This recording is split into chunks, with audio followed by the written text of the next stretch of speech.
പ്രീസ് Lord. ക്രിസ്തുവിൽ പ്രിയ സഹോദരങ്ങളെ, ഈ പുതിയ ദിവസത്തിനായി സ്വർഗത്തിലെ ദൈവം നമുക്ക് ദാനമായി നൽകിയ ഈ നല്ല ദിവസത്തിനായി നമുക്ക് ദൈവത്തിന് നന്ദി പറയാം. സ്നേഹവാനായ സ്വർഗീയ പിതാവ്, കൃപയും കരുണയും മനസ്സിലിവും ദയുള്ള ദൈവം തൻ്റെ കൃപയാൽ നമുക്കൊരു പുതിയ ദിവസം കൂടി ദാനമായി നൽകി. നമ്മെ അതിശയം ഭയങ്കരമായി സൃഷ്ടിച്ച സകല ചരാചരത്തിനുടയവനും സകലത്തിന് സൃഷ്ടാവുമായ ഒരു ദൈവമുണ്ട്. ആ ദൈവമാണ് സകല സൃഷ്ടികളുടെയും ഉടയവൻ, സകലത്തെയും സൃഷ്ടിച്ചവനും പരിപാലിക്കുന്നതിനുമായ ഒരു ദൈവമുണ്ട് എന്നുള്ളൊരു തിരിച്ചറിവ് ഒരു വ്യക്തിക്ക് ലഭിക്കുന്നത് അവൻ്റെ ജീവിതത്തിൽ ഏറ്റവും വലിയ അനുഗ്രഹമാണ്. കാരണം ദൈവമില്ല എന്ന് മൂഢൻ തൻ്റെ ഹൃദയത്തിൽ വിചാരിക്കുന്നു എന്ന് ദൈവവചനം പറയുന്നു. അപ്പോൾ ഒരു ദൈവമുണ്ടെന്നും ദൈവമാണ് എന്നെ സൃഷ്ടിച്ചതെന്നും ആ സൃഷ്ടിച്ച ദൈവത്തിന് എന്നെക്കുറിച്ചൊരു ഉദ്ദേശമുണ്ടെന്നും ആ ഉദ്ദേശം എന്താണെന്ന് തിരിച്ചറിയുവാനായിട്ട് വിവിധ സാഹചര്യങ്ങളിൽ കൂടി ദൈവം നമ്മെ സഹായിക്കുന്നുവെന്നും അത് എന്നെ മാനസാന്തരത്തിലേക്കും പുതുക്കത്തിലേക്കും ദൈവഹിതത്തിലേക്കും നടത്തുന്നു എന്ന് തിരിച്ചറിഞ്ഞ് മനസ്സ് പുതുക്കി രൂപാന്തരപ്പെടുന്ന വ്യക്തിത്വങ്ങളായി നാം തീരണമെന്ന് ദൈവം നമ്മെക്കുറിച്ച് ആഗ്രഹിക്കുന്നു. അതുകൊണ്ട് ഈ പുതിയ ദിവസം സ്വസ്ഥതയും സമാധാനവും സന്തോഷമുള്ളൊരു ജീവിതം നയിപ്പാനും നശിച്ചു പോകാത്തതും നിലനിൽക്കുന്നതുമായ നിത്യതയിലേക്കാണ് ദൈവം നമ്മെ ഓരോ ദിവസവും വഴി നടത്തുന്നത് എന്നുള്ളൊരു തിരിച്ചറിവിൽ ജീവിക്കാനൊക്കെ ദൈവത്തിൻ്റെ പരിശുദ്ധാത്മാവ് നമ്മെ സഹായിക്കട്ടെ. കാരണം ഈ ഭൂമിയിലേക്ക് നാം ഒന്നും കൊണ്ടുവന്നിട്ടില്ല, ഇവിടെ നിന്ന് ഒന്നും കൊണ്ടുപോകുവാനും കഴിയുന്നതല്ല. അങ്ങനെയെങ്കിൽ ദൈവവചനം പറയുന്നത് ഉണ്ണാനും ഉടുപ്പാനും ഉണ്ടെങ്കിൽ മതിയെന്ന് വെപ്പിൻ എന്ന് പറഞ്ഞാൽ അതിനർത്ഥം ഒരു സ്വസ്ഥതയും സമാധാനമുള്ളൊരു ജീവിതമാണ് നാം നയിക്കേണ്ടത് എന്നുള്ളൊരു തിരിച്ചറിവ് ഒരു വ്യക്തിക്ക് എല്ലായ്പ്പോഴും ഉണ്ടാകണം. അത് നഷ്ടപ്പെട്ടു പോയാൽ എന്തിനു വേണ്ടിയാണ് നാം ഈ ഭൂമിയിലായിരിക്കുന്നത് എന്നുള്ളൊരു ബോധ്യം ഇല്ലാതിരിക്കുകയും ആ തിരിച്ചറിവില്ലായ്മ അവനെ അല്ലെങ്കിൽ അവളെ എന്തിൻ്റെയൊക്കെ പിന്നാലെ ഓടുന്ന ആ ഒരു കൂട്ടത്തിലാക്കി തീർക്കുകയും ജീവിതത്തിൻ്റെ അവസാനത്തിലാണ് തിരിച്ചറിയുക ഞാൻ പിൻപറ്റിയതെല്ലാം വ്യർത്ഥമായിരുന്നു എന്നുള്ളൊരു ബോധ്യം. എന്നാൽ അവസാനത്തിൽ ആ ബോധ്യം ഉണ്ടായിട്ട് പ്രത്യേകിച്ച് കാര്യമില്ല. ഇന്ന് ദൈവവചനം പറയുന്നത് ഇതാകുന്നു സുപ്രസാദ സമയം, ഇതാകുന്നു രക്ഷാദിവസം. ഇന്ന് നിങ്ങൾ അവൻ്റെ ശബ്ദം കേൾക്കുന്നുവെങ്കിൽ മരുഭൂമിയിലെ ദിവസത്തിലെ പോലെ നിങ്ങളുടെ ഹൃദയം കഠിനമാക്കരുത് എന്ന ദൈവവചനം പറയുന്നത്.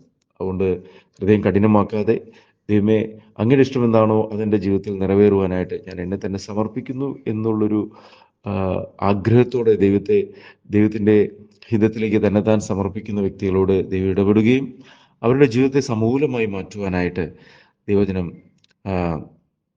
ദൈവത്തിന് പരിശുദ്ധാത്മാവ് നമ്മെ സഹായിക്കും.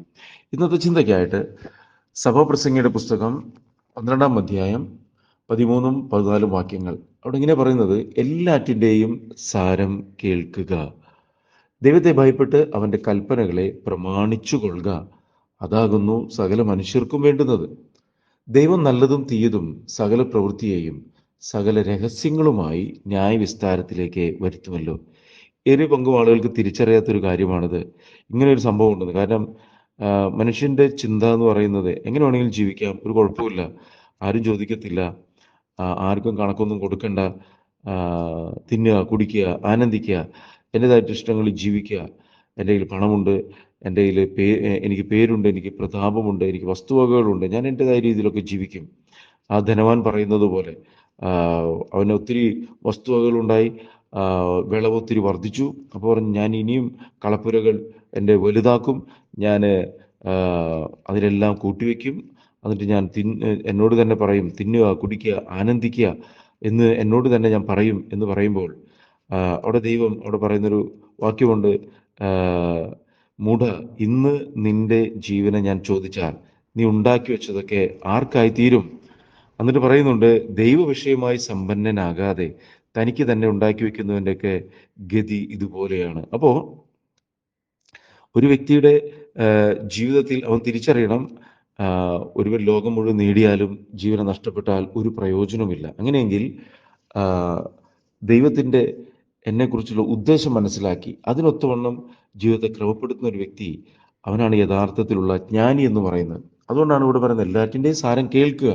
കാരണം ദൈവം നമ്മളുടെ ചെവി തുറന്നാണ് ഉണ്ടാക്കിയിരിക്കുന്നത്. കേൾക്കാനായിട്ടുള്ള സ്വാതന്ത്ര്യം ദൈവം തന്നിരിക്കുകയാണ്. എന്ത് കേൾക്കണം, എങ്ങനെ കേൾക്കണം എന്ന് കർത്താവ് നമ്മളോട് പറയുന്നുണ്ട്. നിങ്ങൾ എന്ത് കേൾക്കുന്നു, എങ്ങനെ കേൾക്കുന്നു എന്ന് സൂക്ഷിച്ചു കൊള്ളുവിൻ. അപ്പോൾ ഇവിടെ പറയണം, എല്ലാത്തിൻ്റെ സാരം കേൾക്കുക, എന്നിട്ട് പറയാം ദൈവത്തെ ഭയപ്പെട്ട് അവൻ്റെ കൽപ്പനകളെ പ്രമാണിക്കുക. അപ്പോൾ ദൈവഭയം ഒരു വ്യക്തിയെ ദൈവകൽപ്പനകളെ പ്രമാണിക്കുവാനായിട്ട് സഹായിക്കുന്നു. കാരണം ദൈവം നമുക്ക് കൽപ്പനകൾ തന്നിട്ടുണ്ട്. നമുക്കറിയാം 10 കൽപ്പനകളാണ് എല്ലാവരും ചിന്തിക്കുന്ന 10 കൽപ്പന എന്നാണ്. എന്നാൽ 614 കൽപ്പനകളുണ്ട്. എന്നാൽ 10 കൽപ്പനകളെ ദൈവം രണ്ടായി ചുരുക്കി നമുക്ക് കാണാനായിട്ട് സാധിക്കും. നിന്റെ ദൈവമായ കർത്താവിനെ പൂർണ്ണ ഹൃദയത്തോടെ, പൂർണ്ണ ആത്മാവോടെ, പൂർണ്ണ മനസ്സോടെ, പൂർണ്ണ ശക്തിയോടെ സ്നേഹിക്കണം. നിന്റെ സഹോദരനെ അഥവാ കൂട്ടുകാരനെ നിന്നെ പോലെ തന്നെ സ്നേഹിക്കണം. തുടർന്ന് ഈ 2 കൽപ്പനകളെ ഒന്നാക്കി തീർത്തു. ഞാൻ പുതിയൊരു കൽപ്പന നിങ്ങൾക്ക് തരുന്നു, നിങ്ങൾ തമ്മിൽ തമ്മിൽ സ്നേഹിക്കണം എന്നാകുന്നു എൻ്റെ കൽപ്പന. അപ്പോൾ ആ ഒറ്റ കൽപ്പന മതി നമ്മുടെ ജീവിതത്തിൽ ദൈവത്തിൻ്റെ ഹൃദയത്തിലെ ആഗ്രഹത്തെ നിറവേറ്റുവാനായിട്ട്. അപ്പോൾ ഇവിടെ പറയണം ദൈവത്തെ ഭയപ്പെട്ട് അവൻ്റെ കൽപ്പനകളെ പ്രമാണിക്കുക എന്ന് പറഞ്ഞാൽ തമ്മിൽ തമ്മിൽ സ്നേഹിക്കുക എന്നുള്ള ഒരു അളവിലേക്ക് നമ്മളുടെ ജീവിതത്തെ രൂപാന്തരപ്പെടുത്തുന്ന ദൈവവചനത്തെ അനുസരിച്ച് ജീവിക്കുന്ന ഒരു ജീവിതത്തിലേക്ക് നമ്മൾ തിരിയണമെന്നായി പറഞ്ഞാൽ അർത്ഥം. തമ്മിൽ തമ്മിൽ സ്നേഹിക്കുക എന്ന് പറഞ്ഞാൽ നമ്മൾ ചിന്തിക്കുന്ന പോലെ നമ്മളുടെ കഴിവുകൊണ്ടോ ശക്തി കൊണ്ടോ ആദാമ്യ പാപപ്രകൃതമുള്ള ഒരു വ്യക്തിക്ക് ഒരിക്കലും തമ്മിൽ തമ്മിൽ സ്നേഹിക്കാൻ പറ്റത്തില്ല. അതൊരു പുതിയ കൽപ്പന കർത്താവ് തന്നിരിക്കുകയാണ്. അത് ദൈവത്തിൻ്റെ പരിശുദ്ധാത്മാവിനെ നയിക്കപ്പെടുന്ന ഒരു വ്യക്തിക്ക് മാത്രമേ അത് സാധ്യമാകത്തുള്ളൂ. ഇല്ലായെങ്കിൽ ഒരു വ്യക്തിയുടെ ഹൃദയത്തിൽ കയ്പും പകയും വെറുപ്പും വിദ്വേഷമൊക്കെ നിറയും, സ്വയവും ഞാനെന്ന ഭാവമൊക്കെ നിറയും. അത് അവൻ്റെ കുടുംബത്തെ ഒരു നരകതുല്യമാക്കും. എല്ലാം ഉണ്ടാകും, എന്നാൽ സ്വസ്ഥത സമാധാനം ഉണ്ടാകത്തില്ല. എന്നാൽ ദൈവകൽപ്പനകളെ ഭയപ്പെട്ട് ദൈവത്തിൻ്റെ പരിശുദ്ധാത്മാവിനെ നയിക്കുവാൻ ആഗ്രഹിക്കുകയും ഒരു വീണ്ടും ജനനത്തിൻ്റെ അനുഭവത്തിലേക്ക് ദൈവത്തിൻ്റെ ആത്മാവ് നയിക്കുകയും ചെയ്യുന്ന ഒരു വ്യക്തിയെ സംബന്ധിച്ചിടത്തോളം ദൈവത്തിൻ്റെ സ്നേഹത്തിൻ്റെ നിറവ് അവനെ തമ്മിൽ തമ്മിൽ സ്നേഹിക്കുന്ന വ്യക്തി ജീവിതമായി ഒരുക്കുകയും കൽപ്പനകളെ പ്രമാണിക്കുവാനായിട്ട് അവനെ സഹായിക്കുകയും ചെയ്തു. എന്നിട്ട് പറയാം അതാകുന്നു സകല മനുഷ്യർക്കും വേണ്ടുന്നത്. അപ്പോൾ ഇതൊരു തിരിച്ചറിവാണ്. എല്ലാവർക്കും വേണ്ടുന്ന കാര്യം എന്ന് പറയുന്നത് ദൈവകൽപ്പനകളെ അനുസരിച്ച് ജീവിക്കുക എന്നുള്ളതാണ്. തുടർന്ന് പറയുന്നു ദൈവം നല്ലതും തീയതുമായ സകല പ്രവൃത്തിയെയും സകല രഹസ്യങ്ങളുമായി ന്യായവിസ്താരത്തിലേക്ക് വരുത്തുമല്ലോ. ഇതും ഇരു പങ്കാളികൾക്ക് തിരിച്ചറിയാത്തൊരു കാര്യമാണ്. എന്നാൽ മനസ്സിലാക്കേണ്ട ഒരു കാര്യമുണ്ട് പ്രിയമുള്ളവരെ, അവനവൻ ശരീരത്തിൽ ഇരിക്കുമ്പോൾ ചെയ്തത് നല്ലതാകിലും തീയതാകിലും തക്കവണ്ണം പ്രാപിക്കുവാൻ ഓരോരുത്തരും ക്രിസ്തുവിൻ്റെ ന്യായാസനത്തിങ്കിൽ നിൽക്കേണ്ടതാണ്. ഒരിക്കൽ മരണം, പിന്നെ ന്യായവിധി. മനുഷ്യനായി പിറന്ന എല്ലാവർക്കും പറഞ്ഞിരിക്കുന്നു, നിന്റെ കാര്യവിചാരകത്തിൻ്റെ കണക്ക് ഏൽപ്പിക്കുവാൻ പറയുന്ന ഒരു ദിവസമുണ്ട്. ഞാൻ നീയുമായി കണക്ക് തീർക്കുന്ന നാളിൽ നിന്റെ കാൽ ഉറച്ചു നിൽക്കുമോ? ഇതൊക്കെ കർത്താവ് ചോദിച്ചിട്ടുള്ള കാര്യങ്ങളാണ്. ഇത് ചുമ്മാ ചോദിച്ചതല്ല. ഇതെല്ലാം നമ്മുടെ ജീവിതത്തിൽ ഓരോ സാഹചര്യങ്ങളിൽ ഇതെല്ലാം നിറവേറേണ്ടതായിട്ടൊരു സമയമുണ്ട്.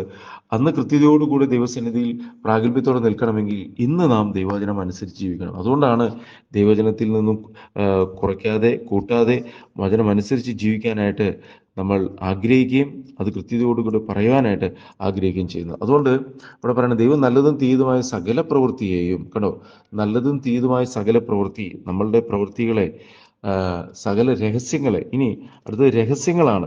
പലപ്പോഴും രഹസ്യത്തിൽ ചെയ്യുന്ന കാര്യങ്ങൾ ആരും അറിയുന്നില്ല എന്ന് ചിന്തിക്കുമ്പോൾ ദൈവത്തിൻ്റെ കണ്ണിന് മുമ്പിൽ സകലവും നഗ്നവും മലർന്നുമാണ്. നമ്മൾ ഇരുട്ടിൽ ചെയ്തത് വെളിച്ചത്ത് ഘോഷിക്കും, മറവിടത്തിൽ ചെയ്തത് പുരമുകളിൽ വെളിപ്പെടുത്തും എന്നൊക്കെ ദൈവവചനം പറയുന്നുണ്ട്. അപ്പോൾ ഇതൊക്കെ സംഭവിക്കും. അതുകൊണ്ട് എന്നെ കാണുന്നൊരു കണ്ണുണ്ട് എന്നുള്ളൊരു ബോധ്യം ഒരു വ്യക്തിയെ ദൈവഭയത്തിൽ, വിശുദ്ധിയിൽ, വേർപാടിൽ, അനുസരണത്തിൽ, സത്യത്തിലൊക്കെ ജീവിക്കാനായിട്ട് സഹായിക്കുകയാണ് ചെയ്യുന്നത്. അപ്പോൾ ഇവിടെ പറയുന്നത് സകല രഹസ്യങ്ങളുമായി ന്യായവിസ്താരത്തിലേക്ക് വരുത്തുമല്ലോ. അപ്പോൾ നമ്മുടെ ജീവിതത്തെ വെളിപ്പെടുത്തുന്ന ഒരു ദിവസമുണ്ട്. അന്ന് ദൈവസന്നിധിയിൽ പ്രാഗൽഭ്യത്തോടെ നിൽക്കണമെങ്കിൽ ഇന്ന് ദൈവവചനത്തെ അനുസരിച്ച് നാം ജീവിക്കണം. അത് ഒരു തിരിച്ചറിവാണ്. ആ തിരിച്ചറിവാണ് നമ്മളുടെ ജീവിതത്തെ സമൂലമായി മാറ്റുന്നത്.